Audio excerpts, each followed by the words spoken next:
사람들의 눈에 띄는 사람들이 있습니다. 돋보이는 사람들이 있습니다. 그런데요, 그런 사람들이 다 하나님의 눈에 띄는 사람은 아닙니다. 하나님은 우리의 중심을 보시기 때문입니다.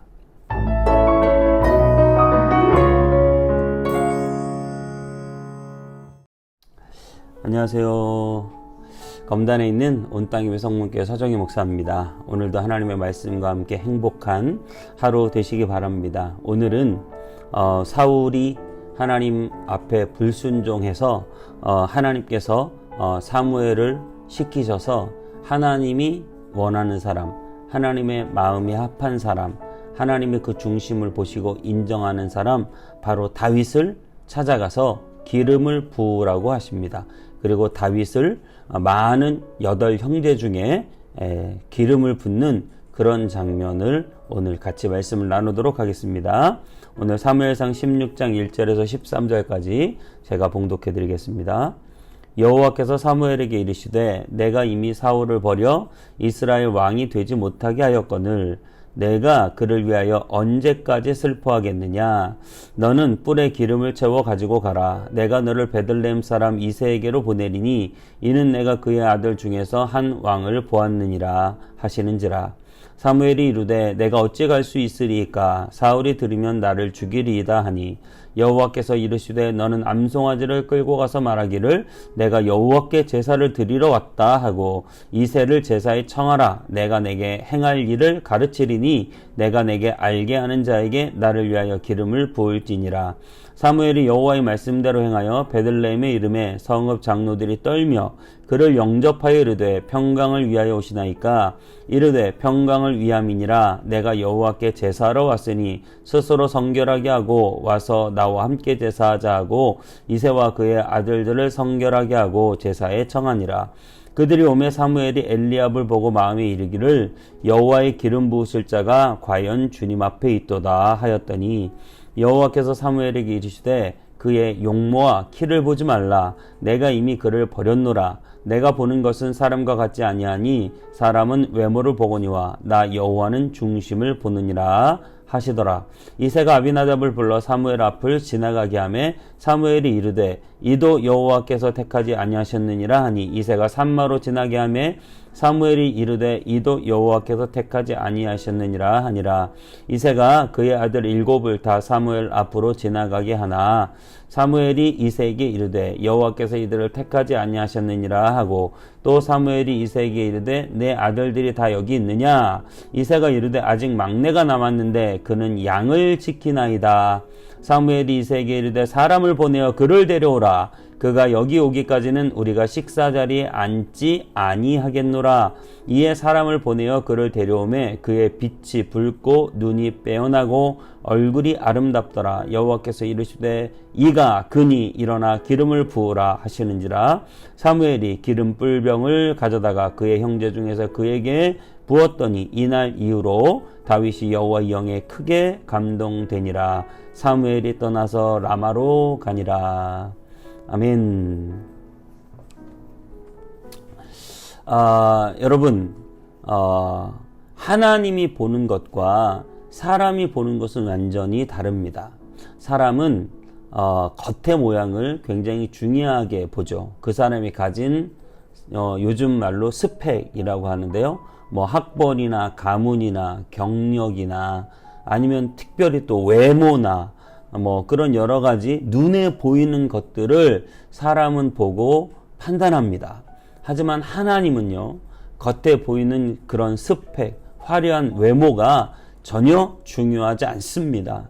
여러분, 우리는 정말 꼭 기억해야 됩니다. 하나님은 우리의 중심, 내 마음 속을 하나님은 보시고 판단하십니다. 오늘 1절에 이렇게 말하고 있습니다. 여호와께서 사무엘에게 이르시되 내가 이미 사울을 버려 이스라엘 왕이 되지 못하게 하였거늘 내가 그를 위하여 언제까지 슬퍼하겠느냐. 너는 뿔에 기름을 채워 가지고 가라. 내가 너를 베들레헴 사람 이새에게로 보내리니 이는 내가 그의 아들 중에서 한 왕을 보았느니라 하시는지라. 여러분, 하나님께서는 사무엘에게 사울을 내가 버렸다. 그리고 내가 베들레헴의 한 사람을 눈여겨보고 있다. 내가 그를 왕으로 세우겠다. 하나님은 지금 그렇게 말씀하시죠. 사울이라고 하는 인물은 굉장히 어떻게 보면 참 특별한 사람인데요. 이스라엘의 처음 왕으로 하나님이 그를 세우셨죠. 그런데 이렇게 하나님께서 버리실 정도가 됐을 때 우리는 생각하죠. 왜 사울이라는 사람이 어차피 이렇게 버려질 것인데 그를 굳이 왕으로 세우셨을까? 저는 그렇게 생각하지 않아요. 사울은 처음에 물론 사울은 외모적으로 그리고 스펙적으로 굉장히 화려한 사람이었어요. 키가 아주 크고 가문이 좋고 얼굴이 아주 잘생겨서 이스라엘 모든 사람보다 어깨에 머리 위에 그 어깨가 있다 이렇게 말할 정도로 굉장히 외모적으로도 화려하고 스펙도 좋은 사람이었어요. 하지만 사울은 그럼에도 불구하고 굉장히 성실하게 아버지의 그 나귀를 찾는 모습이라던가 또 그를 왕으로 세우려고 했을 때 어디 숨어서 정말 왕 되기를 두려워했던 그러한 인물이 바로 사울이었습니다. 하지만 그렇게 겸손하고 성실했던 사울이 점점 변해가는 거죠. 점점 변해서 어느 날 교만해지고 자기의 뜻에 자기의 마음에 맞는 것만 순종하고 자기가 순종이 안 되는 건 순종하지 않은 거예요. 그래서 아말렉과의 전쟁에서 결정적으로 아말렉과의 전쟁에서 하나님이 다 죽여라 그랬는데 짐승을 살려서 돌아오고요. 그 전에 또 블레셋과의 전투에서도 자기가 제사를 드리면 안 되는데 사무엘이 늦게 오니까 백성들이 흩어지니까 그 백성들의 마음을 사기 위해서 자기가 제사를 집전하고요. 그리고 아말렉과 전쟁으로 이기고 나서 또 본인을 위한 기념비를 또 세우고 그렇게 점점 교만해지면서 하나님을 배반하는 그러한 모습들이 보였기 때문에 하나님이 사울을 버린 것이죠. 네, 애초에 그렇게 막 다 망가질 줄 알고 뽑혔다. 네, 이것은 우리가 좀 신학적으로 고민해 봐야 되는 문제겠지만 어쨌든 그런 사울의 변심이 하나님의 이 마음을 돌이키는데 결정적인 역할을 했다고 하는 것입니다. 하나님은 스펙이 화려한 사울, 전쟁에서 이긴 사울을 본 것이 아니라 그 마음 중심에 하나님을 순종하는지 순종하지 않는지 이것이 가장 중요한 하나님의 기준이었다라고 하는 사실입니다. 여러분, 오늘 하나님은 다윗을 주목하여 보셨습니다. 그 이스라엘에 얼마나 많은 사람들이 있었겠어요. 정말 그 수많은 사람들 중에 하나님은 이렇게 말하고 있습니다. 내가 이새에게로 보내리니 내가 그의 아들 중에 한 왕을 보았느니라. 그러니까 하나님은 많은 사람들 가운데 어떤 누군가를 주목하고 계신다라고 하는 사실이에요. 저희 교회도 작은 교회지만 성도들이 여러 분 계세요. 그럼 그 성도들의 신앙이 어떠냐? 제가 100% 판단할 수는 없습니다만은 목회자로서 정말 충성하고 진실하고 열심히 있는 사람들이 눈에 띄는 게 또 사실이죠. 하나님은 어떠실까요? 하나님은 수백만, 수천만의 하나님을 믿는 백성들이 이 대한민국의 지구상에 존재하는데 그런 사람들 중에 눈여겨서 하나님 앞에 순종하며 하나님께 충성하며 진실되게 신앙생활하는 사람들 하나님이 눈여겨보고 계신다. 여러분, 우리는 이걸 꼭 기억해야 돼요. 하나님은 내가 무슨 대학을 나왔고 내가 얼마나 돈이 많고 내가 얼마나 세상적으로 잘 나가고 내 외모가 얼마나 화려하냐, 하나님이 만들어 놓으신 거잖아요. 저와 여러분의 외모는. 여러분, 그것 때문에 하나님이 판단하는 게 아닙니다. 하나님은 내 마음 중심을 보세요. 내 마음 중심. 그래서 이 이새의 아들들, 다윗의 형제들이죠. 다윗의 형제들도 굉장히 외모가 훌륭하고 괜찮은 사람들이 많이 있었습니다. 사무엘이 그의 첫째를 보고 엘리압을 보고 6절에 이렇게 말합니다. 엘리압이 오니까 엘리압을 보고 마음에 이르기를 여호와의 기름 부으실 자가 과연 주님 앞에 있도다. 사무엘도 그 외모를 보고 사울도 굉장히 키가 크고 잘생겼는데 엘리압도 그랬던 것 같아요. 그냥 굉장히 키가 크고 잘생긴 그 외모를 딱 보고 너무나 마음에 들어가지고 와 정말 이 사람이 하나님이 택한 사람이구나 그랬던 거예요. 그때 바로 7절에 여호와께서 이렇게 말씀하십니다. 여호와께서 사무엘에게 이르시되 그의 용모와 키를 보지 말라. 내가 이미 그를 버렸노라. 어떻게 보면 참 비참한 말이죠. 내가 그를 버렸다. 저와 여러분 어떤가요? 우리가 외모와 스펙을 자랑합니다. 하나님 우리를 버렸다고 하시면 어떡할까? 내가 그를 버렸다. 이렇게 말씀하시거든요. 뭐 물론 구원에서 버렸다 그건 아니고 왕을 세우는 데 있어서 왕의 자격이 없다는 말이겠죠. 그러면서 이렇게 말씀하시죠. 굉장히 우리가 잘 아는 말씀. 사람은 외모를 보거니와 나 여호와는 중심을 보느니라. 그렇습니다. 사람을 외모로 봅니다. 하지만 우리 주님은 정말 중심을 보십니다. 그렇게 이새의 7아들 다윗의 형제들이죠. 그 형들 7명이 쭉 사무엘 앞을 지나갈 때 하나님께서 사무엘 마음에 이 사람이다 라는 게 없는 거예요. 그래서 아니 어떻게 아들들이 이게 다냐 이렇게 말하니까 이새가 막내 아들이 하나 있다 이렇게 말을 합니다. 오늘 11절에 보면 아직 막내가 남았는데 그는 양을 지키나이다. 그러니까 막내라고 하는 것은 지금은 뭐 이렇게 귀여움을 받는 아들 이렇게 생각할 수 있겠지만 당시에 그 원어적인 뜻으로 보면 그냥 하찮은 아들, 그렇게 크게 뭐 쓸모없고 이렇게 빛이 나지 않는 그러한 아들이라는 뜻입니다. 그래서 그냥 그는 이런 잔치에 오지도 못하고 막내로서 막 응석받이 막 사랑받고 아빠 나 이거 오늘 사무엘 님이 오셔가지고 이렇게 잔치를 하는데 난 여기 꼭 있을 거야 이런 수준이 아니고 그냥 너는 가서 양이나 치고 있어라 이렇게. 또 다윗도요 거기 어떻게 한번 잘 보여가지고 내가 다른 형들보다 더 빛날 거야 라고 그렇게 의시되는 다윗이 아니라 저는 그냥 제 양을 치고 있겠습니다 라고 말하는 그런 다윗. 어쨌든 그 다윗은 지금 그 현장이 없고 다윗은 자신이 늘 하던 평상시에 늘 하던 그냥 양을 치는 그 자리에서 열심히 순종하고 있었다. 아버지의 말에 순종하고 또 자기 할 일에 순종하는 그런 아들이었다라고 하는 사실입니다.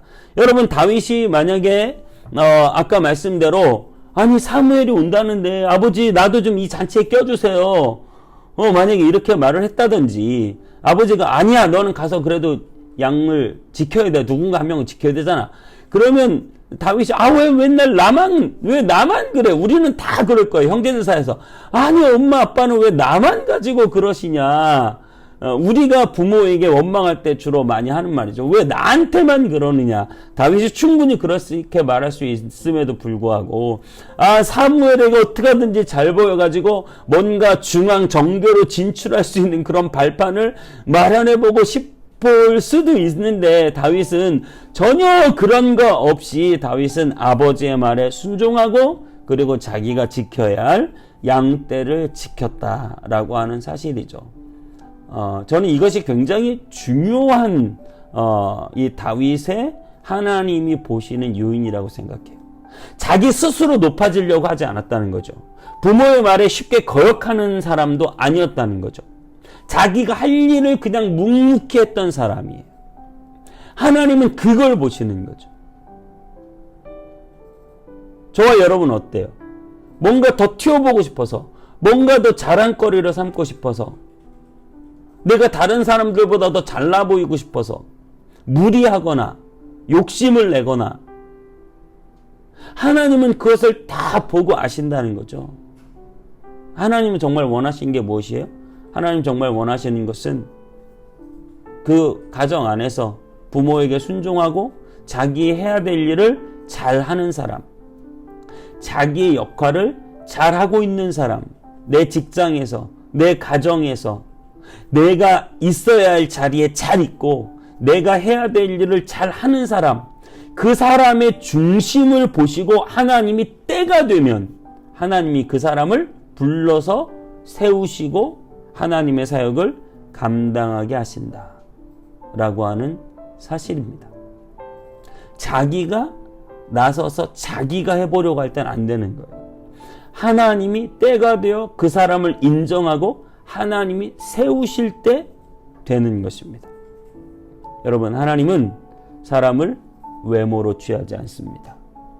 하나님은 중심을 다 보십니다. 사람은 화려함에 끌립니다. 하지만 하나님은 그 중심의 진실함에 끌리는 것입니다. 오늘 다윗은 형들이 모두 사무엘을 만나려고 들떠있는 상황에서도 자신이 지켜야 할 목동의 자리를 잘 지키는 진실하고 성실한 사람이었습니다. 잘 보여서 한 자리 차지할 요량을 갖지 않는 사람, 만난 음식과 그 화려한 잔치에도 불구하고 자기의 자리를 지킬 줄 아는 사람, 하나님은 그 중심을 보십니다. 교회 안에서도 앞장서서 남들에게 눈에 띄는 일을 즐기는 사람보다 뒤에서 묵묵히 자신의 해야 될 일을 하나하나 성실하게 감당하는 사람이 필요한 것이고요. 여러분, 가정이나 직장에서도 사람들을 눈에 띄고 직장에 줄을 대고 그래서 다른 사람들이 인정하는 그러한 어떤 권모술수에 강한 그런 사람이 있을 수 있지만 정말 진실하게 일을 하면 하나님이 인정하시고 하나님이 인정한 사람 나중에 사람에게도 인정받고 하나님이 그 사람을 세워서 쓸 날이 반드시 있게 된다라고 하는 사실입니다. 오늘 다윗은 얼마나 성실하게 양떼를 지켰습니까? 그는 자기의 생명을 걸고 자기가 골리앗 앞에 섰을 때 그런 말을 하잖아요.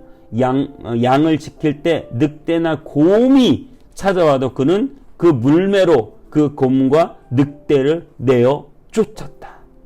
정말 성실하게 자기의 일을 감당하는 사람. 사람은 못 봐도요, 하나님은 보고 계십니다. 하나님은 온 땅을 두루 살펴서 누구의 마음이 더 진실한지, 누구의 마음이 더 하나님 마음에 합당한지 하나님은 보고 계십니다. 여러분, 어떤 삶을 원하십니까? 외적으로 화려하고 사람들에게 빠르게 인정받고 돈을 빨리 벌고 승승장구했으면 좋겠습니까? 아닙니다. 하나님께서 내게 맡겨두신 그 직장과 가정과 교회의 그 삶 가운데서 진실하게 충직하게 하루하루 살아가시기 바랍니다. 하나님은 중심을 보십니다. 외적인 화려함이 아니라 사람들의 눈을 속일 수는 있지만 하나님의 눈을 속일 수는 없습니다. 하나님께서는 모든 것을 아시고 모든 것을 보시고 모든 것을 판단하십니다. 오늘도 온 땅을 두루 살펴서 전심으로 하나님을 경외하는 자를 하나님은 찾고 계신다.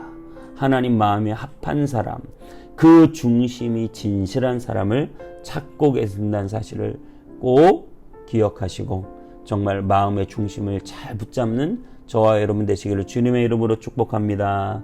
기도하겠습니다. 하나님, 오늘 다윗이 사무엘에게 기름 부음을 받을 때 하나님은 온 세상을 두루 살펴서 다윗을 꼭 집으셨습니다. 엘리압 형이나 여러 외모적으로 스펙적으로 화려한 형들이 있었지만 가장 막내요, 볼품이 없었고 양떼나 지키는 그러한 다윗을 하나님이 특별히 택하셔서 그 마음의 중심의 진실함을 하나님은 다 아시고 때가 되어 그를 높이십니다. 하나님, 우리가 사람 눈에 휘둘리는 자가 되지 않게 하시고 하나님 눈앞에 진실하고 정직하게 살게 해주셔서 정말 하나님 앞에서 진실하게 하나님 앞에서 인정받는 우리의 삶이 될 수 있도록 주님이 이끌어 주옵소서. 감사드리고 예수님의 이름으로 기도하옵나이다. 아멘.